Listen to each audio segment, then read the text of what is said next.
Wherever you go, whatever you do, throw a little at it. Omax, Vest and Briefs. வணக்கம். கிட்டத்தட்ட 100க்கும் மேற்பட்ட சேட்டிலைட்ஸை India இயக்கிட்டு வருது. இந்த சேட்டிலைட்ஸை protect பண்ணுறதுக்காக பாடிகார்ட் சேட்டிலைட்ஸை உருவாக்க இந்திய அரசு தீவிரமாக திட்டங்களை தீட்டி வருவதாக தற்போது தகவல் வெளியாகியுள்ளது. பாடிகார்ட் சேட்டிலைட்ஸ்னால் என்ன, அதனுடைய செயல்பாடு எப்படி இருக்கும் அப்படின்றத பற்றி பார்க்கறதுக்கு முன்னாடி தமிழ் ஜனம் சேனலை மறக்காமல் சப்ஸ்கிரைப் பண்ணுங்கள். நவீன கால யுத்தத்தில் சேட்டிலைட்ஸோட பங்கு ரொம்பவுமே முக்கியமானது. சேட்டிலைட்ஸ் மூலமாக தான் எதிரிகள் பதுங்கும் இடம், அவர்களோட air base, naval base, military base இது எல்லாத்தையுமே ஒரு நாட்டால் கண்காணித்து அதற்கேற்ற நடவடிக்கைகளை எடுக்க முடியும். இதை தாண்டி சிவில் பர்பஸை பொறுத்த வரைக்கும் வெதர் ஃபோர்காஸ்டிங், கிளைமேட் சேஞ்ச் முதலிய விஷயங்களையும் சேட்டிலைட் மூலமாக தான் ஆராய முடியும். அந்த அளவுக்கு நாளுக்கு நாள் சேட்டிலைட்டினுடைய பங்களிப்பு சிவில் பர்பஸ்லையும் சரி, மிலிட்ரி பர்பஸ்லையும் சரி அதிகரிச்சுக்கிட்டே வரதை நம்மளால் பார்க்க முடியுது. இந்த சூழ்நிலையில தான் எதிரிகளுடைய சேட்டிலைட்டை அழிக்கிறதுக்கு ஒவ்வொரு நாடும் தங்களுடைய திறன்களை வளர்த்துக்கிட்டே வராங்க. அந்த வகையில் இந்தியா 2019ஆம் ஆண்டு மிஷன் சக்தி மூலமாக ஆன்டி சேட்டிலைட் வெப்பனை சோதனை பண்ணாங்க.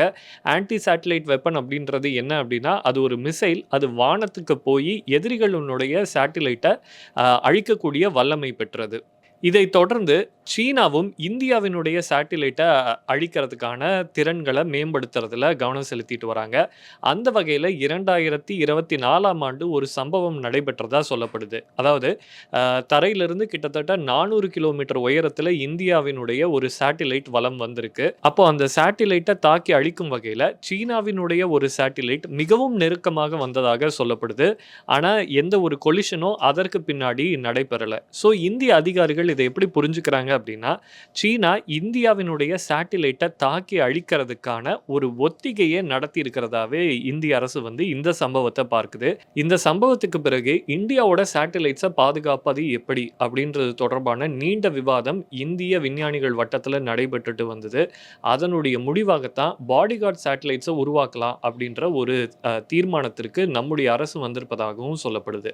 ஸோ இந்த பாடிகார்ட் சேட்டிலைட்ஸ் அப்படின்றது என்னன்னா, இது விண்வெளியில் அதனுடைய ஆர்பிட்டில் அது ரொட்டேட் ஆகிக்கிட்டே இருக்கும். இதனோட கிரவுண்ட் ஸ்டேஷன் மற்றும் ரேடார்ஸ் எப்போவுமே கனெக்டிவிட்டியில் இருக்கும்.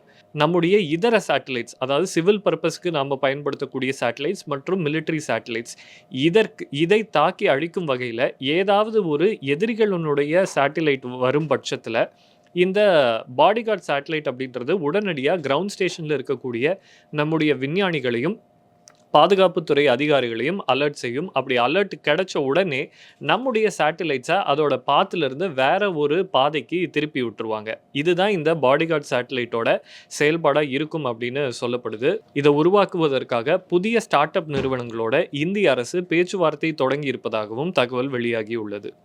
Wherever you go, whatever you do, throw a little at it. Omax, Vest and Briefs.